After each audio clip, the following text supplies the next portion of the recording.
Hello बच्चों, एक बार फिर से आपका मेरे YouTube चैनल विज्ञान हर घर बने पाठशाला में बहुत बहुत स्वागत है। पिछले वीडियो में हमने घर्षण चैप्टर को अच्छी तरह से समझा था और पूरे टॉपिक को कवर करके इसको ख़त्म किया था। अब बारी है इस चैप्टर के अभ्यास के प्रश्न उत्तरों की, तो चलिए शुरू करते हैं। पहला प्रश्न है अभ्यास का, रिक्त स्थानों की पूर्ति कीजिए। तो इसमें पहला है, घर्षण एक दूसरे के संपर्क में रखी गई दो वस्तुओं के बीच डैश डैश का विरोध करता है। किसका विरोध करता है? गति का। यहाँ आएगा गति। ठीक है। दूसरा, घर्षण पृष्ठों के डैश डैश पर निर्भर करता है। घर्षण पृष्ठों के चिकनेपन पर निर्भर करता है। कितनी चिकनी है सतह, उसके ऊपर निर्भर करता है घर्षण कम होगा कि ज़्यादा। तीसरा, घर्षण से डैश डैश उत्पन्न होती है। अब आपको पता है जब घर्षण होता है, जब आप अपने हाथों को रगड़ते हैं तो क्या उत्पन्न होती है? ऊष्मा उत्पन्न होती है। तो घर्षण से ऊष्मा उत्पन्न होती है। आपने देखा होगा जब बाइक चलाते हैं तो बाइक आप 15 किलोमीटर 20 किलोमीटर चलाने के बाद आप टायर को टच करेंगे तो टायर और ज़मीन रोड के नीचे जो है घर्षण के कारण टायर गर्म हो जाते हैं, तो ऊष्मा उत्पन्न होती है। घ, कैरम बोर्ड पर पाउडर छिड़कने से घर्षण कम हो जाता है। क्या होता है? कम हो जाता है। यह सर्पी घर्षण स्थैतिक घर्षण से ज़्यादा होता है या कम? कम होता है। तो इस प्रकार पहला प्रश्न आपने अच्छी तरह समझ लिया है। अब चलते हैं अगला प्रश्न की तरफ। प्रश्न नंबर 2, 4 बच्चों को लोटनिक स्थैतिक सर्पी घर्षण के कारण बलों को घटते क्रम में व्यवस्थित करने के लिए कहा गया। ठीक है।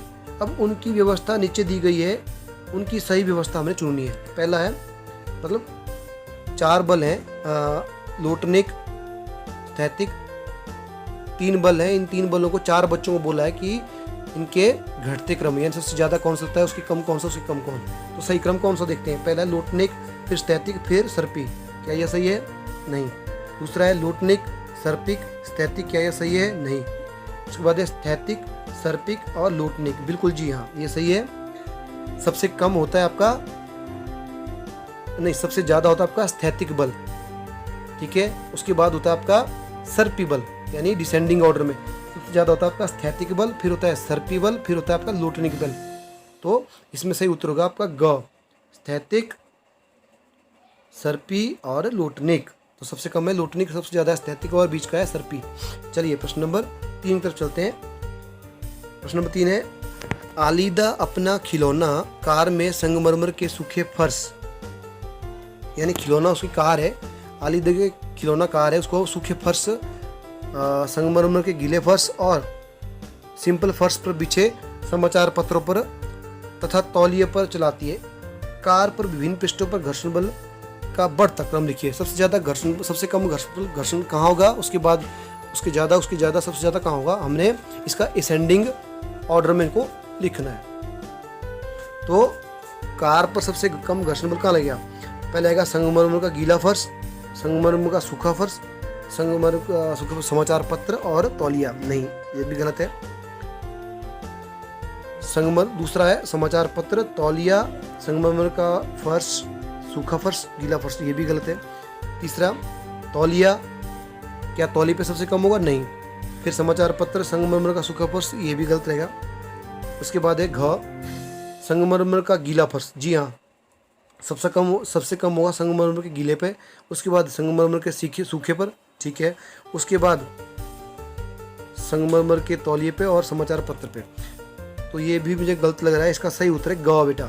तो सबसे पहले होगा आपका, यानी सबसे बढ़ते क्रम में, जो सबसे ज़्यादा, फिर सबसे कम, फिर सबसे कम। तो सबसे ज़्यादा होगा तौलिए पे, उसके कम होगा समाचार पत्र वाले पे, फिर उससे थोड़ा कम होगा संगमरमर का सूखा फर्श पे, और सबसे कम होगा गीले फर्श पे। तो ये भी आप समझ गए। अब चलते हैं प्रश्न नंबर 4 की तरफ। मान लीजिए आप अपने डेस्क को थोड़ा झुकाते हैं। ठीक है। अब उस पर रखी हुई कोई पुस्तक नीचे की ओर सरकना आरंभ कर देती है। अब इस पर लगे घर्षण बल की दिशा क्या होगी? अब घर्षण बल देखिए, आप एक डेस्क है, डेस्क की हमेशा आपको पता है थोड़ी सी ढलानदार होता है आपकी तरफ। तो डेस्क से आप अपनी पुस्तक नीचे की ओर लुढ़का रहे हैं, तो घर्षण बल नीचे की ओर लगेगा, ऊपर की ओर। अब आपको पता है जिस तरफ वस्तु गति कर रही होती है उसकी दूसरी डायरेक्शन में, उल्टी दिशा में घर्षण बल लगता है। तो घर्षण बल कहाँ लगेगा? फर्श ऊपर की तरफ। यानी जब डेस्क थोड़ा झुका हुआ होता है, उसमें पुस्तक नीचे की ओर झुकती है, तो ऐसी स्थिति में घर्षण बल ऊपर की ओर लगेगा। ठीक है। प्रश्न नंबर 5, मान लीजिए दुर्घटनावश साबुन के पानी से भरी बाल्टी संगमरमर के किसी फर्श पर गिर जाती है। अब इस गीले फर्श पर आपके चलना आसान नहीं होगा या कठिन होगा। आपने उत्तर का कारण बताना है। तो आपको पता ही है, जो भी जितनी भी चिकनी चीज़ें सतह पे जो आप लिक्विड डालते हो, ये सभी क्या है, स्नेह का कार्य करती हैं, यानी घर्षण बल को कम करती है। तो जब संगमरमर के फर्श पर साबुन से भरी हुई बाल्टी नीचे गिर जाती है, तो वो क्या करेगी, घर्षण बल को कम कर देगी और वहाँ चलना बहुत कठिन होगा। क्योंकि जो आपका साबुन वाला पानी है वह स्नेह का काम करेगा और संगमरमर के सतह पर और हमारे पाँव की सतह पर जो लगने वाला घर्षण बल है उसको घटा देगा। ठीक है, ये इसका कारण है। तो हमें गिरने की संभावना और चोट लगने की संभावना अधिक हो जाएगी। तो ये भी हो गया। अब चलिए अगले प्रश्न की ओर। प्रश्न नंबर 6, खिलाड़ी कीलदार जूते यानी स्पाइक्स, जिसके जो ज़्यादा नीचे खांचे बने होते हैं, कीली लगी होती है छोटी छोटी, वैसे जूते क्यों पहनते हैं? कारण बताना है। क्योंकि खिलाड़ी इसलिए पहनते हैं ताकि घर्षण ज़्यादा हो सके उनके पाँव में, जिससे वो बार बार खेल का अभ्यास करने से जूते घिसे नहीं और खेल के मैदान पर खिलाड़ी फिसले नहीं। यानी खिलाड़ी स्पाइक्स वाले जूते इसलिए पहनते हैं ताकि घर्षण बल ज़्यादा लगे और ज़्यादा वो गिरे नहीं और फिसले नहीं खिलाड़ी, और वो लंबे समय तक चले। ये भी हो गया बच्चों। अब चलते हैं प्रश्न नंबर 7 की तरफ। इकबाल एक नाम है। इकबाल को हल्की पेटी का धकेलनी है, यानी एक पेटी धकेलनी है, तथा सीमा को उसी फर्श पर एक भारी पेटी धकेलनी है। तो एक सीमा एक इकबाल, दोनों को पेटियां धकेलनी है। इकबाल की पेटी छोटी है और सीमा की पेटी बहुत भारी है, एक ही फर्श है। अब कौन अधिक घर्षण बल का अनुभव करेगा और क्यों? अब आपको पता है जिसकी भारी पेटी है वो ज़्यादा घर्षण बल अनुभव करेगी। अब क्यों करेगी ये बताना है। क्योंकि पेटी का धकेलने के लिए ज़्यादा बल की आवश्यकता पड़ेगी, क्योंकि पेटी का भार क्या है, ज़्यादा है। इसलिए उस वस्तु पर अधिक घर्षण बल अनुभव होगा। क्योंकि भार जितना ज़्यादा होगा उतना ही उस वस्तु को धकेलने के लिए बल लगाना पड़ेगा और उतनी ही उस वस्तु पर घर्षण बल लगेगा। तो बच्चों ये भी प्रश्न हो गया। ये भी मुझे उम्मीद है आप अच्छी तरह समझ गए होंगे। चलिए प्रश्न नंबर 8 की तरफ चलते हैं। व्याख्या करें, सर्पी घर्षण स्थैतिक घर्षण से कम क्यों होता है?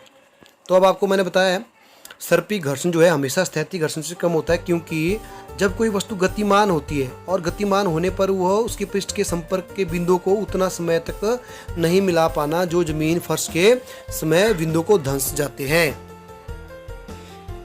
तो जब सर्पी घर्षण जो है स्थैतिक घर्षण से बहुत कम होता है, आपको पता ही है, तो किसी बॉक्स की गति आरंभ करने की अपेक्षा पहले से ही गतिमान बॉक्स की गति बनाए रखना सरल होता है। अब स्थैतिक घर्षण क्या होता है? जब किसी वस्तु को विराम अवस्था से गतिशील अवस्था लगाना होता है तो हम बल लगाते हैं, तो उस बल को जो अपोजिट करता है, नीचे से उसका विरोध करता है गति का, वो होता है स्थैतिक घर्षण।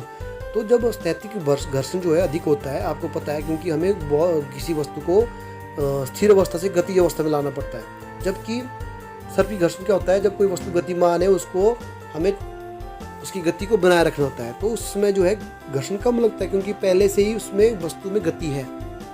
इस प्रकार जो है ये भी आपका हो गया। अब चलते हैं प्रश्न नंबर 9 की तरफ। प्रश्न नंबर 9 है, वर्णन करें कि घर्षण किस प्रकार शत्रु अथवा मित्र है या दोनों है। यानी हमें ये बताना है कि घर्षण जो है मित्र भी है और शत्रु भी है। ये प्रश्न बहुत जरूरी है बच्चों, कई बार आ जाता है। तो इसके देखिए, घर्षण शत्रु है, पहले हमें ये बताना है कैसे। नंबर 1, घर्षण के हानिकारक प्रभाव बताएंगे हम। घर्षण के कारण वस्तुएं घिस जाती हैं। नंबर 2, घर्षण से अत्यधिक ऊष्मा नष्ट हो जाती है। तो ये 2 नुकसान है जिसके कारण हम बोल सकते हैं घर्षण क्या है, शत्रु है। अब घर्षण मित्र है, इसके फायदे क्या है या घर्षण जरूरी है। नंबर 1, यदि घर्षण ना हो तो चलना मुश्किल हो जाएगा। ठीक है। नंबर 2, यदि घर्षण ना हो तो लिखना मुश्किल हो जाएगा। नंबर 3, यदि घर्षण ना हो तो गतिमान वस्तु पर ब्रेक लगाना या रोकना संभव हो जाएगा। और यदि घर्षण ना हो तो भवन बनाना यानी घर बनाना भी मुश्किल हो जाएगा, जो मैंने आपको पढ़ाया है। इस प्रकार जो है हम कह सकते हैं कि घर्षण जो है मित्र भी है और शत्रु भी है। चलिए प्रश्न नंबर 10 की तरफ चलते हैं। वर्णन करो कि तरल में गति करने वाली वस्तुओं की आकृति विशेष प्रकार की क्यों बनाते हैं। अब जो पानी में या तरल पदार्थों में या द्रव पदार्थों में जो गति करते हैं उनकी आकृति विशेष क्यों होती है? तो जब वस्तु किसी तरल में गति करती है तो उन्हें उन पर लगे घर्षण बल पर पार पाना होता है। इस प्रक्रिया में उनकी ऊर्जा क्षय होती है, नुकसान होता है। जब वस्तुएं किसी तरल में गति करती है ना, तो उनको अपने घर्षण बल को काबू रखना होता है, यानी उसके ज़्यादा उनकी गति होनी चाहिए, उसको रोकना होता है। और ऐसा करते करते उनमें बहुत सारी ऊर्जा नष्ट हो जाती है। अतः घर्षण को किस प्रकार कम करने के लिए प्रयास किए जाते हैं। यही कारण है कि जल में तैरने वाली वस्तुओं की आकृति जो है विशिष्ट बनाई जाती है, ताकि तरल में गति करने समय घर्षण बल को आसानी से काबू पाया जा सके और उसमें ऊर्जा का भी कम से कम नुकसान हो। इसलिए उनकी आकृतियाँ विशेष बनाई जाती है। तो बच्चों, इस प्रकार जो है पाठ 12 घर्षण बल के अभ्यास के सभी प्रश्न उत्तर हो जाते हैं और मैंने आपको अच्छी तरह समझा दिए हैं। उम्मीद है आपको ये समझ भी आ गए होंगे और आप इसको अच्छी तरह से लिखेंगे और याद भी करेंगे। अगर आपको बीच में समझ नहीं आया या आपको इसको वीडियो को पॉज कर सकते हैं, वहाँ से रिवाइंड करके दोबारा देख सकते हैं और अच्छे से समझें और लिखें। तो इस चैप्टर के सभी प्रश्नों को आप याद भी अच्छी तरह से करेंगे। चलिए इस वीडियो को यहीं ख़त्म करते हैं। मिलते हैं अगले वीडियो में एक नए चैप्टर के साथ। तब तक के लिए अपना ध्यान रखिए, पढ़ाई करते रहिए और सुरक्षित रहिए।